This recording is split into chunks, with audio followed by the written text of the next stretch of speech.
तो फिलहाल स्टार्ट करते हैं रिफ्लेक्शन ऑफ वेव। ओके, तो पहले तो थोड़ा रिवाइज कर लेते हैं कि ऑप्टिक्स में हम लोग कैसे सीखे थे। ऑप्टिक्स में कैसे टाइप का रिफ्लेक्शन हम लोग देख रहे थे। तो ऑप्टिक्स का रिफ्लेक्शन अगर याद होगा तो उसका रिफ्लेक्शन कुछ ऐसा टाइप का था। एक लाइन है, एक रे ऑफ लाइट आया, ये कुछ ऐसा रिफ्लेक्ट होगा, एक आया ऐसा रिफ्लेक्ट होगा। ठीक है, तो देखना अगर मैं इससे नॉर्मल बनाया,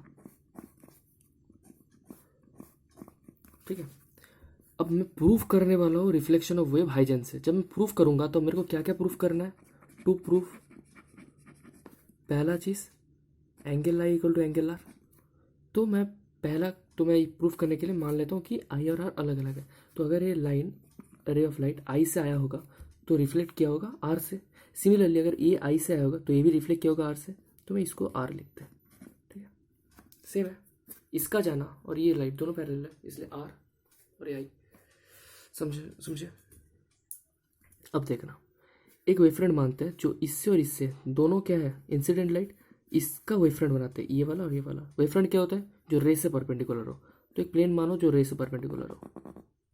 डन, आ गया मेरा प्लेन, आ गया ना। अब जब जा रहा है तब और एक प्लेन मानो जो इससे परपेंडिकुलर हो। किससे परपेंडिकुलर, रिफ्लेक्टेड रे से। मतलब रिफ्लेक्टेड रेस का वेवफ्रंट निकालो। तो रिफ्लेक्टेड वेव का वेवफ्रंट कैसा निकलेगा, ऐसा। अब कुछ कुछ बुक में इसको नहीं इंटरसेक्ट करवाता, उससे कोई फर्क नहीं पड़ता भैया। तो इंटरसेक्ट करवाओ नहीं करवाओ, उससे क्या ही फर्क पड़ेगा। वेवफ्रंट तो इन्फिनाइट तक जाता है, वो तो लाइन है ना, जहाँ तक एक्सटेंड हो रहा जा रहा है। तो मैं इसको बनाया। अब ज़रा कौन सा ट्राइंगल देखना, चलो पहले नोमेनक्लेचर करते हैं।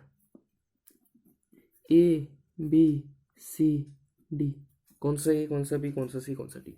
ये ए, ये पॉइंट बी, ये पॉइंट सी, ये पॉइंट डी। Okay done.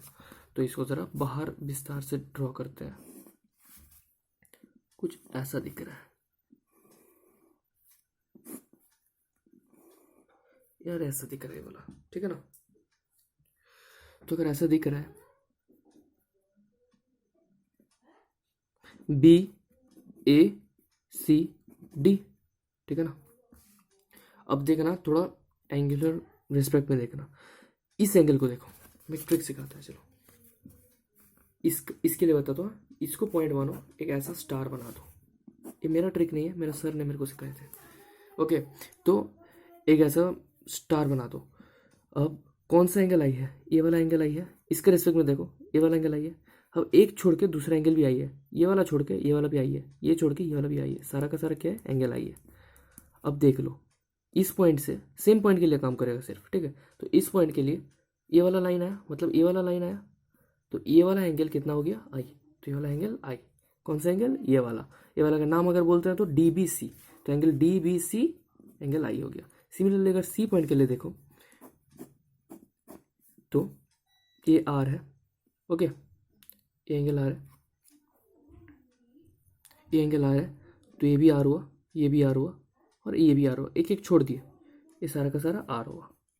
ये वाला एंगल पता था, तो देखना ये वाला एंगल अब पता चल जाएगा मुझे। कौन सा एंगल, सी पॉइंट से कौन कौन सा लिंक्ड है, सी पॉइंट से कौन कौन सा लिंक्ड है वो पता रहना चाहिए। ओके, तो ये वाला एंगल मुझे आर मिल गया। अब पता तुम लोग क्वेश्चन करोगे शायद कि आपने ए वाला को क्यों नहीं बोला, मतलब एंगल बी डी सी को क्यों नहीं, sorry angle B C D भी तो हो सकता है ना, है ना। तो क्वेश्चन जायज़ है और क्वेश्चन सही भी है। क्यों सही है, देखो इधर यही गलती बताने के लिए मैं बताने वाला था कि ये वाला, जब तुम ये वाला एंगल फॉलो करोगे, ठीक है, ये बहुत अच्छा ट्रिक है इससे, ठीक है। लेकिन जो कॉमन मिस्टेक होता है वो है, ये एंगल ना कम्प्लीमेंट्री है, मतलब 90 डिग्री वाला है। तो तुम्हें देखना है कि ये किसके साथ 90 बना रहा है, मतलब इसमें कौन कौन सा लाइन 90 के लिए रिस्पॉन्सिबल है। मतलब क्या 90 के लिए रिस्पॉन्सिबल है, 90 के लिए रिस्पॉन्सिबल मतलब ये वाला लाइन क्या है, वेव फ्रंट, जैसे बताया था हमने। तो एम एन लिख देते हैं इसको, ठीक है, और इसको ओ पी लिख देते हैं। ओके, तो एम एन है वेव फ्रंट इंसिडेंट का, तो एम एन परपेंडिकुलर किसका है, इस रे के, ठीक है, इस रे को रे L1 लिखते हैं और इस रे को L2 लिख देते हैं। तो L1 से परपेंडिकुलर है ना, वेवफ्रंट ऑब्वियसली परपेंडिकुलर होता है, तो L1 और ये वाला वेवफ्रंट परपेंडिकुलर है। सिमिलरली नॉर्मल और प्लेन परपेंडिकुलर है। इन दोनों के बीच ही, यही स्टार के बीच तुम कर सकते हो काम, यही स्टार के बीच कर सकते हो काम। ठीक है, ये स्टार जो है ए स्टार को रिप्रेजेंट करता है, जिसके हर एक के बीच 90 डिग्री हो। अब समझो, तो फिर ये वाला एंगल नहीं रहा, कौन सा एंगल हुआ, ये वाला एंगल। ठीक है, तो आई और आर, या फिर तुम सिंपल लॉजिक लगा के भी ज्योमेट्री से निकाल सकते हो कौन सा आई होगा कौन सा आर होगा। ये तो मस्त मैंने ट्रिक के लिए बताया, फास्ट होगा। अब देखना, ये जो लाइन है, ये लाइन इससे परपेंडिकुलर है, मतलब जो सी ए ही है एक्चुअली, इंसिडेंट हो रहा है जो, तो ये वाला परपेंडिकुलर हो गया। सिमिलरली जो रिफ्लेक्टेड रे है वो परपेंडिकुलर है इस वेव फ्रंट से, तो ये वाला भी परपेंडिकुलर हो गया। ओके, तो ये तो हो गया। अब क्या, चलो अब भी और एक चीज़ देखते हैं। अब जो चीज़ देखेंगे उसके लिए मेरे को लग रहा है डायग्राम थोड़ा गंदा हो गया। ओके, तो अब के लिए मैं थोड़ा और एक बार इसको साफ से बनाता हूँ। पूरा नहीं बनाएंगे, ज़रूरत भी नहीं है पूरा का, सिर्फ बेसिक चीज़ बनाएंगे।